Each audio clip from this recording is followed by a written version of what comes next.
بسم اللہ الرحمن الرحیم۔ السلام علیکم۔ حضرت ابو ہریرہ رضی اللہ فرماتے ہیں کہ حضرت صلی اللہ علیہ وآلہ وسلم نے ارشاد فرمایا، جب رمضان کا مہینہ داخل ہوتا ہے تو آسمان کے دروازے، اور ایک روایت میں ہے جنت کے دروازے، اور ایک روایت میں ہے رحمت کے دروازے کھول دیے جاتے ہیں، اور جہنم کے دروازے بند کر دیے جاتے ہیں، اور شیطانوں کو زنجیریں پہنا دی جاتی ہیں۔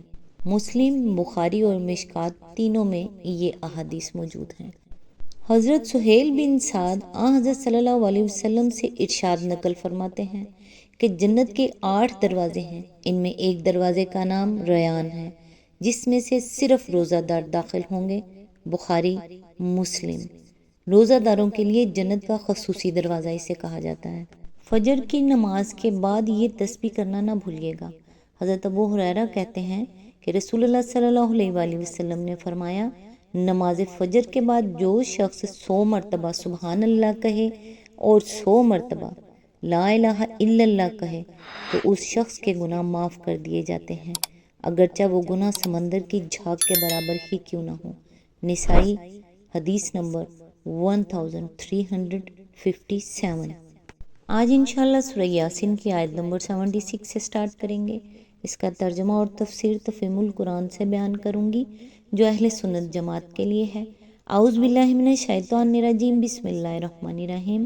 خطاب ہے نبی صلی اللہ علیہ وآلہ وسلم سے، اور کھلی اور چھپی باتوں کا اشارہ اس طرف ہے کہ کفار مکہ کے وہ بڑے بڑے سردار جو آپ کے خلاف جھوٹ کے طوفان اٹھا رہے تھے، وہ اپنے دلوں میں جانتے اور اپنی نجی محفلوں میں مانتے تھے کہ نبی صلی اللہ علیہ وآلہ وسلم پر جو الزامات وہ لگا رہے ہیں وہ سراسر بے اصل ہیں۔ وہ لوگوں کو آپ کے خلاف بدگمان کرنے کے لیے آپ کو شاعر، کاہن، ساحر، مجنون اور نامعلوم کیا کیا کہتے تھے، مگر خود ان کے ضمیر اس بات کے قائل تھے۔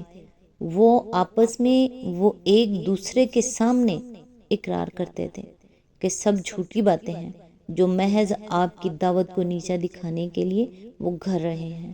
اسی لیے اللہ تعالیٰ اپنے نبی سے فرماتا ہے کہ ان لوگوں کی بیہودہ باتوں پر رنجیدہ نہ ہو۔ سچائی کا مقابلہ جھوٹ سے کرنے والے آخر کار اس دنیا میں بھی ناکام ہوں گے اور آخرت میں بھی اپنا برا انجام دیکھ لیں گے۔ آیت نمبر 77۔ کیا انسان دیکھتا نہیں ہے کہ ہم نے اسے نطفے سے پیدا کیا اور پھر وہ سری جھگڑالو بن کر کھڑا ہو گیا۔ اس کی تفسیر ہے، اب کفار کے اس سوال کا استدلالی جواب دیا جا رہا ہے جو آیت نمبر 48 میں نقل کیا گیا تھا۔ ان کا یہ سوال کہ قیامت کی دھمکی کب پوری ہوگی کچھ اس غرض کے لیے نہ تھا کہ وہ قیامت کے آنے کی تاریخ معلوم کرنا چاہتے تھے، بلکہ اس بنا پر تھا کہ وہ مرنے کے بعد انسانوں کے دوبارہ اٹھائے جانے کو بعید الامکان بلکہ بعید العقل سمجھتے تھے۔ اسی لیے ان کے سوال کے جواب میں امکان آخرت کے دلائل ارشاد ہو رہے ہیں۔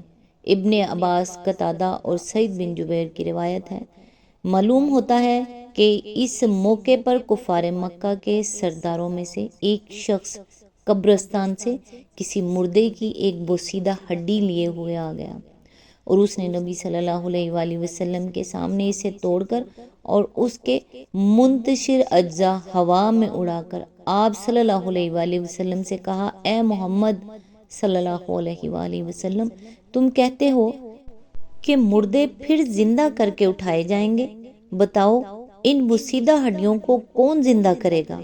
اس کا جواب فوراً ان آیات کی صورت میں دیا گیا، یعنی وہ نطفہ جس میں محض ایک ابتدائی جرثومہ حیات کے سوا کچھ نہ تھا، اس کو ترقی دے کر ہم نے اس حد تک پہنچایا کہ وہ نہ صرف جانوروں کی طرح چلنے پھرنے اور کھانے پینے لگا، بلکہ اس سے آگے بڑھ کر اس میں شعور و تعقل اور بحث و استدلال اور تقریر و خطابت کی وہ قابلیتیں پیدا ہو گئیں جو کسی حیوان کو نصیب نہیں ہیں، حتیٰ کہ اب وہ اپنے خالق کے بھی منہ آنے لگا ہے۔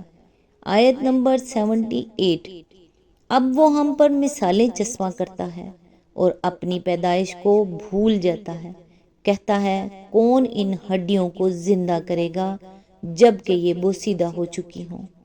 اس کی تفسیر ہے یعنی ہمیں مخلوقات کی طرح عاجز سمجھتا ہے اور یہ خیال کرتا ہے کہ جس طرح انسان کسی مردے کو زندہ نہیں کر سکتا اسی طرح ہم بھی نہیں کر سکتے، یعنی یہ بات بھول جاتا ہے کہ ہم نے بے جان مادے سے وہ ابتدائی جرثومہ حیات پیدا کیا جو اس کا ذریعہ تخلیق بنا اور پھر اس جرثومے کو پرورش کر کے اسے یہاں تک بڑھا لائے کہ آج وہ ہمارے سامنے باتیں چھانٹنے کے قابل ہوا۔